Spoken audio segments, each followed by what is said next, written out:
In this video, we're going to find out what is implicit differentiations. For a function, very often we can isolate the variable on one side of the equation, like for example in the specific example we have here, y equal x power 3. But sometimes y and x are defined using some complicated equation like this one, where we have on the left hand side y power 3 plus the product of x squared and y power 5 minus x power 4, which is equal to the right hand side 27. So from this equation, it is very difficult to isolate it, the variable, each variable on one side of the equations. Because of that, we say that y is implicitly a function on the variable x or vice versa. Therefore, if we want to compute the derivative of y with respect to x, for example, we cannot do it in a straight way, in an explicit way.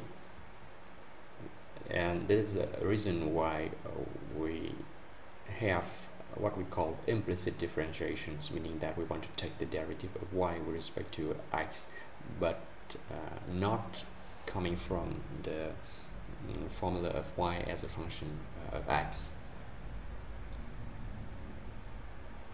Okay, so let's take a look at the example here. So now we suppose that y is actually a function on x, that we can actually take the derivative of y with respect to x. So we do not need to compute y in terms of x, but instead we can from the get-go try to take the derivative of the whole formula all at once. So for example, here we have an equation, so we can take the derivative of the left hand side with respect to x, and also it must be equal to the derivative of the right hand side with respect to x.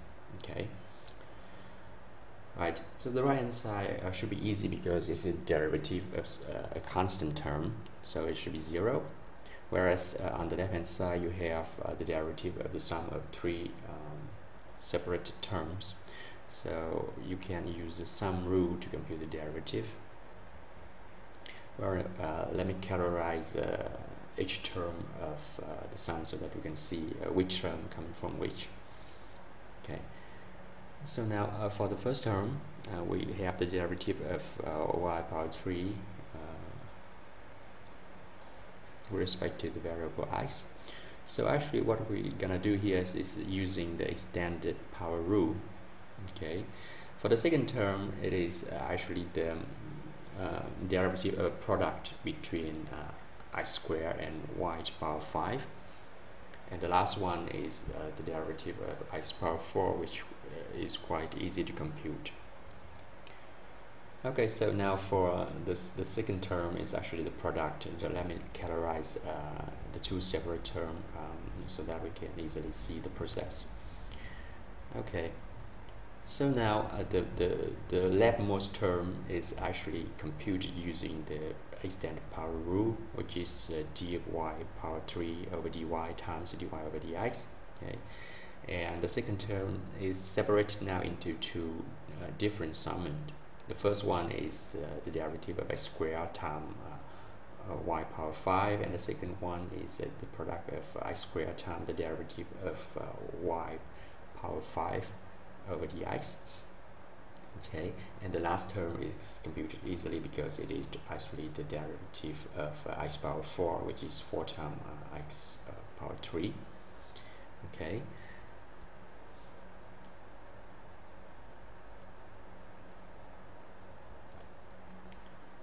so for now you should be computing this quite easily, right, and get the following result concerning x, y, and dy over dx.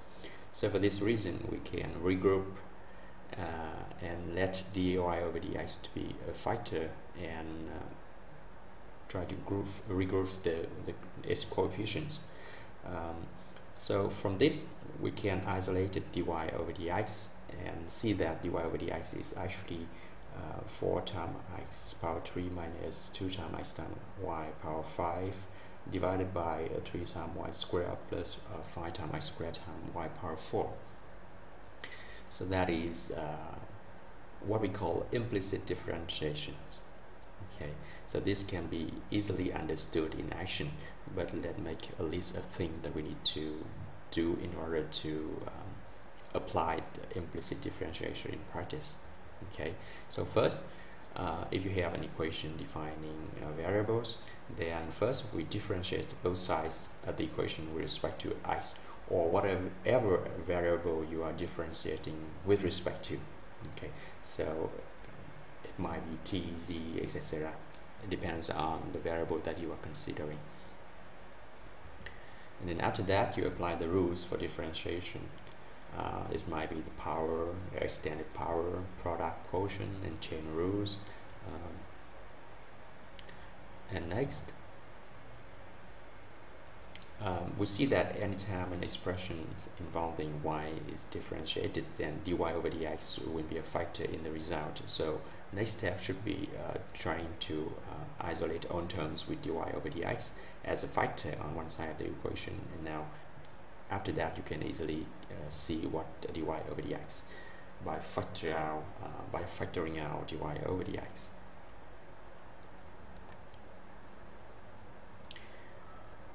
And after that, if necessary, just divide both sides of the equation to isolate dy over dx and get the corresponding result. So this is a checklist that you need to do in order to get from the given equation to computing the differentiations. Okay, so now after having that checklist, you might want to pause the video and try to solve the following problem. From the equation x equal to the square root of 400 minus p power 4, let's try to differentiate implicitly to find out what is dp over dx. And actually you can also come up with some kind of equation that you like and try to differentiate implicitly a variable with respect to the other.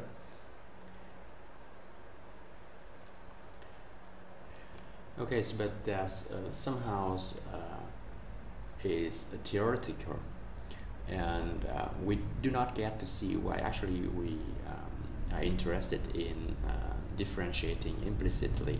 Why do we care about that?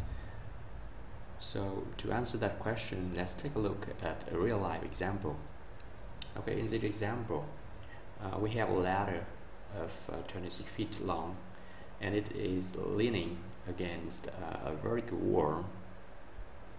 Now, if the lower end of the ladder is moved away from the wall at the rate of 4 feet per second, then we are asked to compute this rate of change at the height of the top when the lower end is 10 feet from the wall. Okay, so that makes sense, right? When the ladder is falling off, then the lower end will have a speed, and we also need to know the position of the change of the position of the other end of the ladder. Okay. So for this, let's denote by x the distance from the wall to the lower end of the ladder, and let y be the distance from the top to the ground. It's actually measured the position of the other end of the ladder. Okay. So first, what is the relation between x and y? We can easily see that x and y are actually two legs of a regular triangle, right? So a right triangle. So we have that I squared plus I squared is the square of 26 from the Pythagorean theorem. So it means that I squared plus y squared is actually 676. So now what exactly do we need to do? We have the first observation that both x and y are functions on time t. right? Because the letter ends are being moved with respect to time. Okay. So the things that we need to compute is actually the following. So before getting to this, let's note that the lower end is moving at the rate of 4 feet per second. This means that the derivative of x with respect to the time t is 4. Okay, and what we need to compute is actually the rate of change of y, because y actually is the height functions. So it should be dy over dt that we need to compute. But how can we compute dy? Now actually we do not have x as a function on t, right? What we only have that dx over dt is 4, meaning that we only have the derivative of x, not the function x. So even though we have x squared plus y squared equal to a constant, because we do not know what x is in terms of t, we cannot say what y is in terms of t. So there is no way to compute y first and then after that taking the derivative of y with respect to t. It is why we now need to make some implicit differentiation. Okay. So for this, now the information that we have is that we want to compute the rate of change of y with respect to time t when x is equal to 10 feet. So for this, and using the Pythagorean theorem, we know that when x is 10, then y is actually 24. Okay, so that's the first information on y that we can get, even though we do not know what y is in terms of t, right? So now if we want to compute dy over dt, you just need to take the to differentiate implicitly by taking the derivative of the left hand side and the right hand side at the same time. The right hand side is actually a constant, so the derivative with respect to t is actually 0.